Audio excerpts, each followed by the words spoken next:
Welcome to the first video on the What the Heck is Investing series. Today we're going to talk about what the heck an ETF is. Now, if you haven't already, this series will provide some great education on investment. So subscribe, like, and watch the rest of the series because you will learn something from it. Now, let's talk about what the heck is an ETF. Let's get into it. So an ETF is an investment security that pools many different stocks into a single fund. And this may seem confusing, but I'm going to use a great and delicious example to actually help you understand it better. So let's say I'm in the candy shop and I can't get a sample. I'm not sure if I'll like the candy.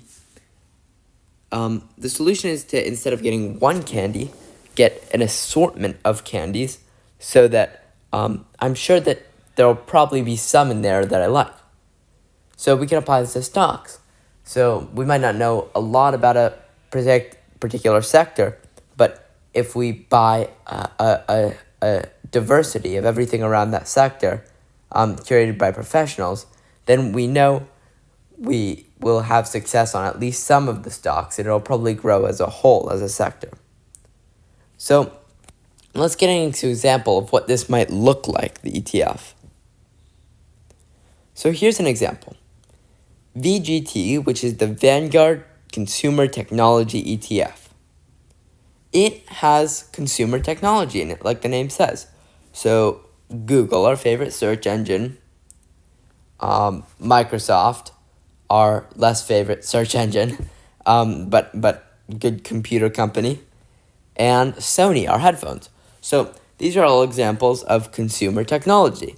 And what the ETF does is it takes a little bit of each of these stocks and combines it into one shareable stock. So you can buy it and get a little bit of each of these companies represented in that ETF, in that investment security in your portfolio.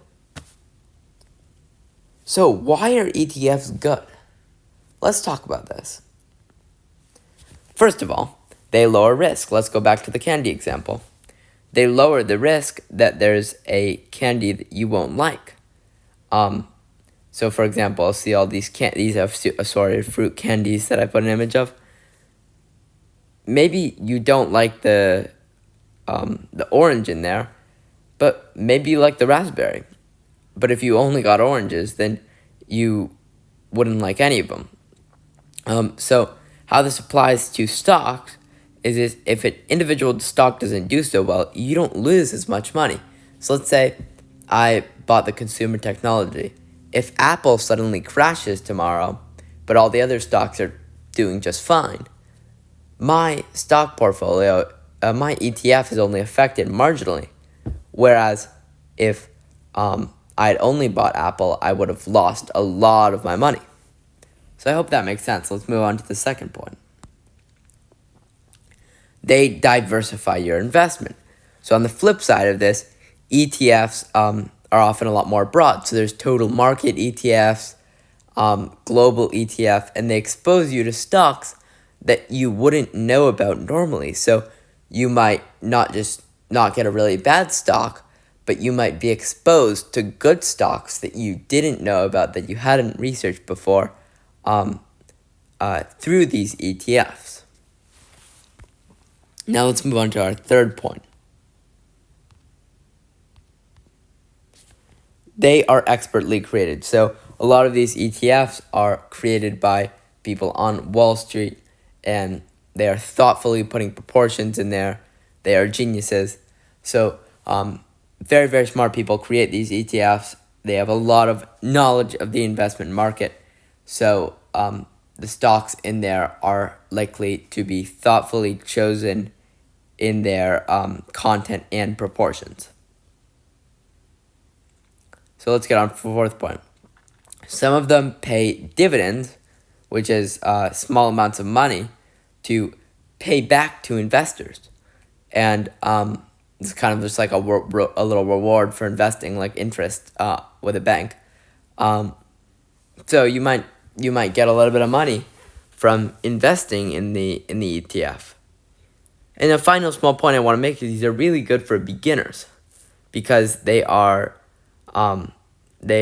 really helpful when you don't have a lot of knowledge. You can still make money on investment without having to place your bets on an individual stock. Now we're going to talk about some of the downsides of ETF, which I think are important that you're aware of as you move forward and invest in these. So what are some of the downsides of ETFs? One small thing that I wanted to touch on is there are sometimes small fees for owning an ETF, but they shouldn't be big, so that's not really a point I made. But the main criticism that investors make of ETFs is that they're like training wheels. So people think of them like training wheels. I mean, your mistakes won't be as significant. You won't crash face first, maybe, or like you won't lose 10% of your stock, but that kind of balances out with your successes not being as significant either. So what I mean is that you might not gain 10% either. You might gain 5% instead of 10%, but you certainly won't lose 10% either. So what I'm saying is it limits risk, but it kind of limits opportunity. I mean, and training wheels are great for beginners, we know, and ETFs are great for beginners. But a lot of renowned investors say that once you do develop that investment knowledge, it might be more beneficial for you to get your game up and buy individual stocks, because if you know how, then you don't have to, it's not just a balance of the market, it's the individual stock that you've researched carefully. So maybe once you're an expert, you can start moving away from ETFs, but I still include them in my portfolio. Thank you so much for watching. I have a video coming out about the best ETFs to buy right now. If you want to get a foothold on the world of investing, the What the Heck is Investing series is a must watch as it comes out. It is a really great educational opportunity. So I hope you like and subscribe to watch these videos. It helps support me, share with you knowledge about investing, and you will learn about investing in fun ways through videos. Thank you so much for watching.